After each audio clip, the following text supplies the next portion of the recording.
Assalamualaikum warahmatullahi wabarakatuh dan selamat sejahtera.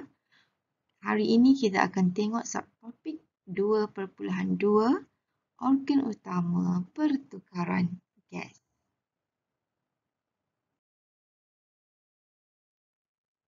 Kenapa perlunya pertukaran gas dalam tumbuhan? Untuk nak jalankan fotosintesis dengan baik, dengan efisien, tumbuhan perlu menukarkan gas dan perlu menyerap cahaya matahari.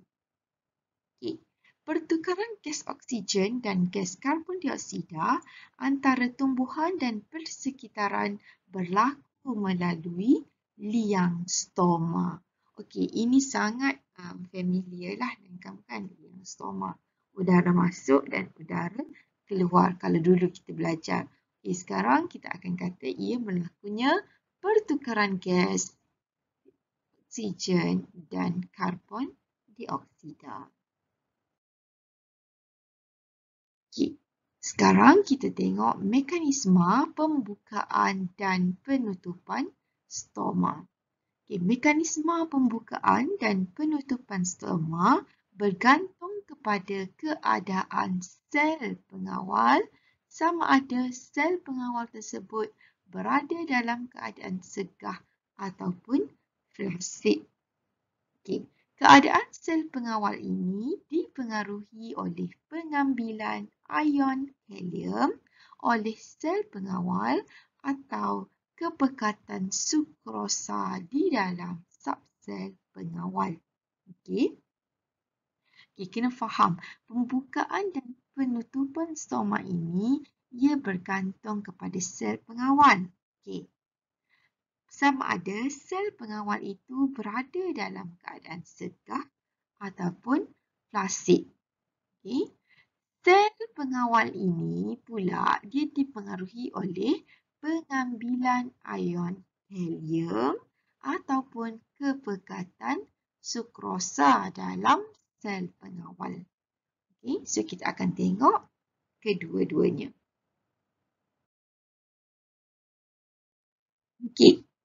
Pengambilan ion helium oleh sel pengawal, kepekatan sukrosa di dalam subsel pengawal.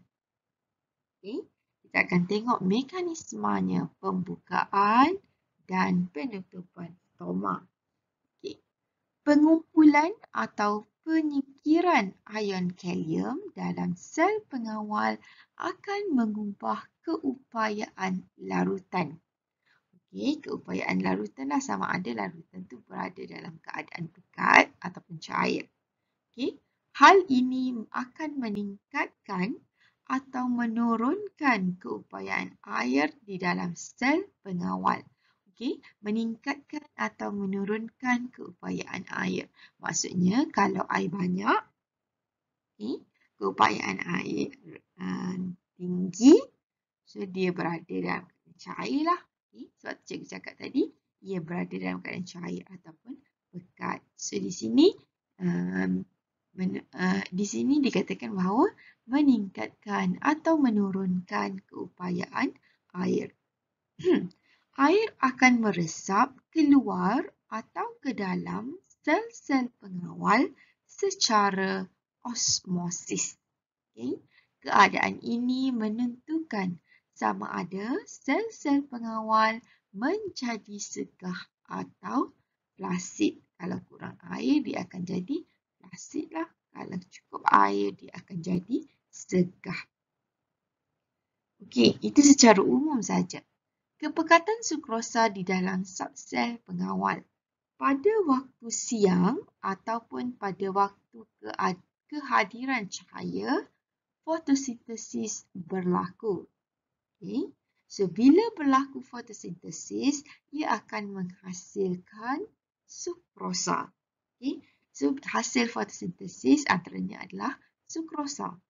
Pada waktu malam atau semasa ketiadaan cahaya, gula yang terdapat dalam sel pengawal akan ditukarkan kepada kanji. Gula tu merujuk kepada ni lah, kalau makanan dia lah kan. Kalau fotosintesis, sukrosa. Makanan dia. Kalau sebelum ni kita kata fotosintesis menghasilkan makanannya sendiri. So, makanan tumbuhan tersebut adalah sukrosa tu lah. Okey.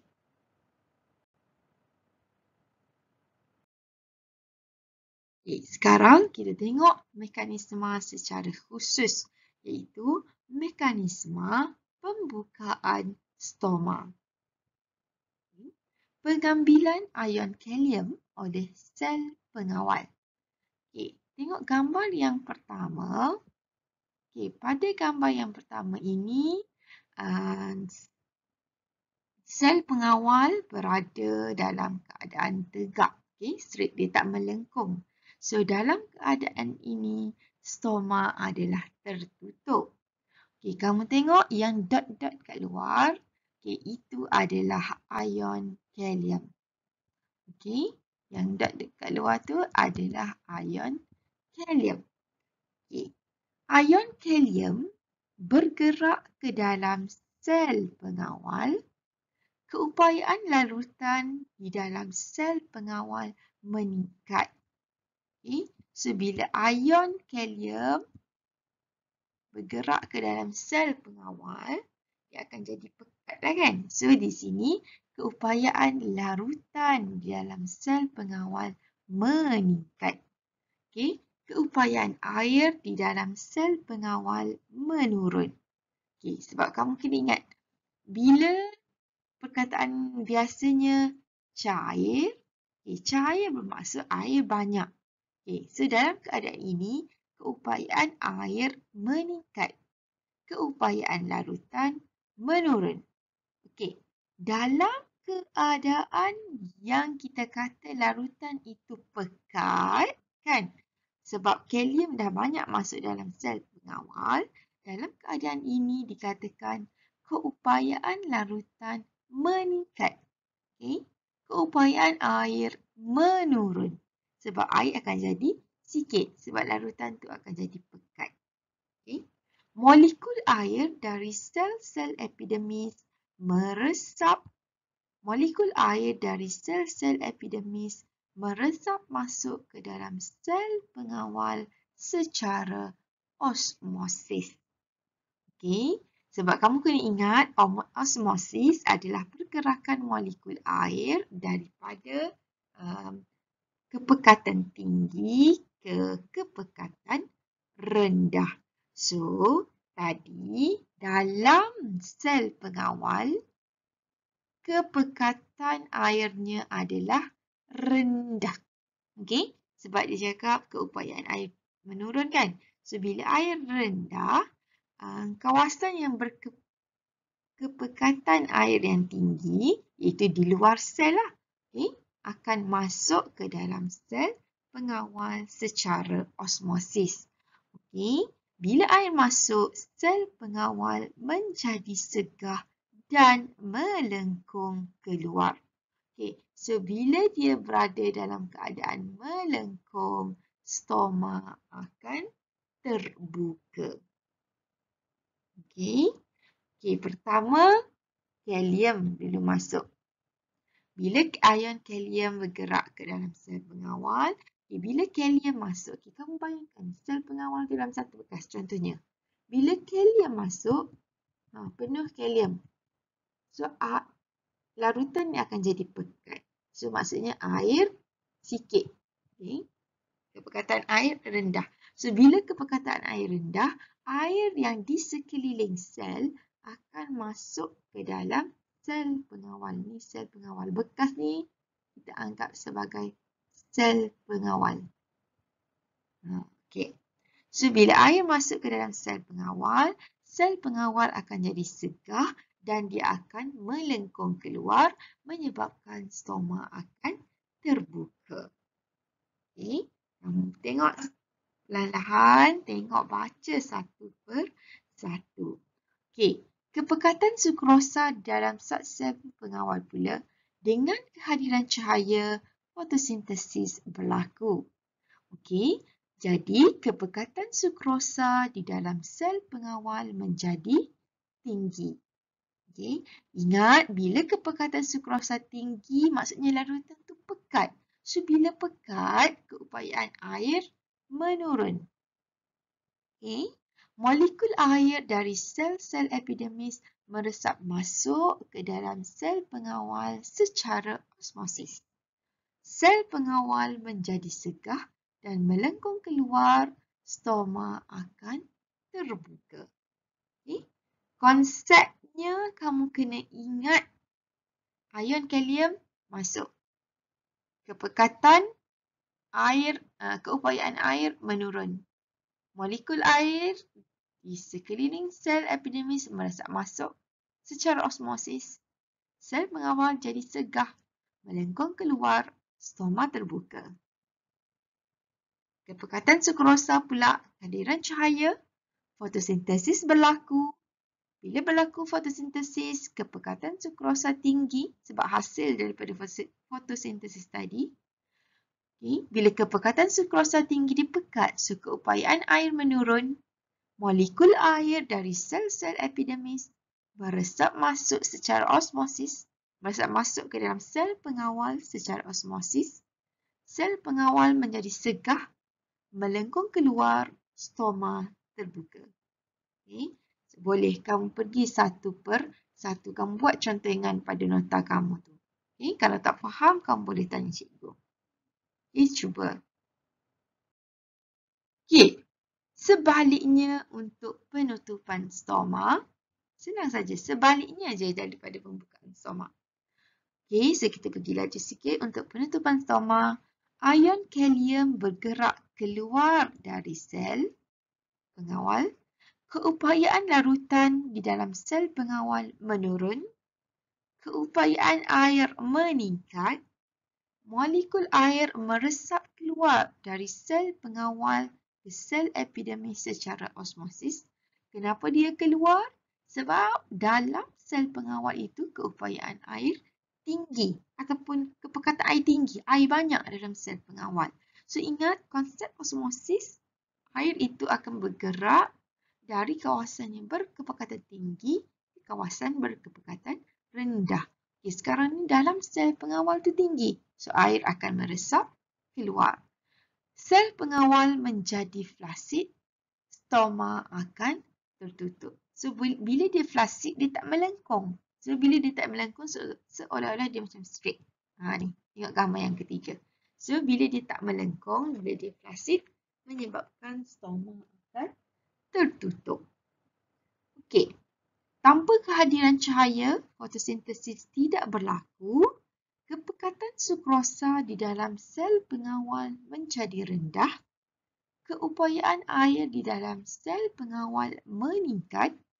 Molekul air akan meresap keluar dari sel pengawal ke sel epidermis secara osmosis. Sel pengawal menjadi flasid. Stoma akan tertutup. Okay. Sebaliknya daripada pembukaan stoma tadi.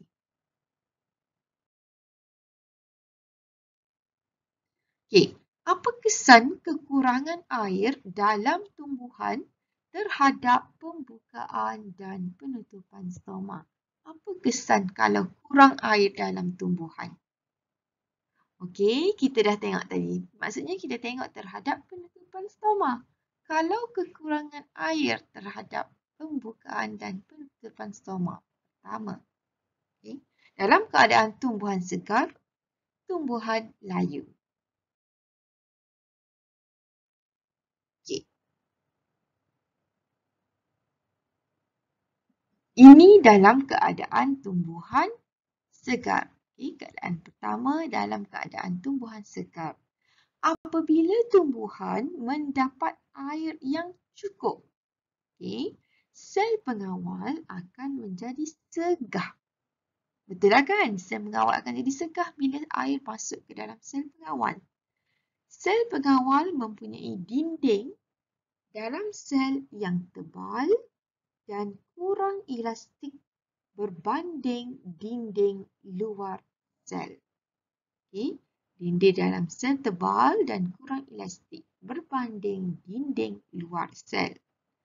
Sifat dinding luar sel yang nipis dan lebih elastik menyebabkan sel pengawal melengkung keluar dan stoma terbuka.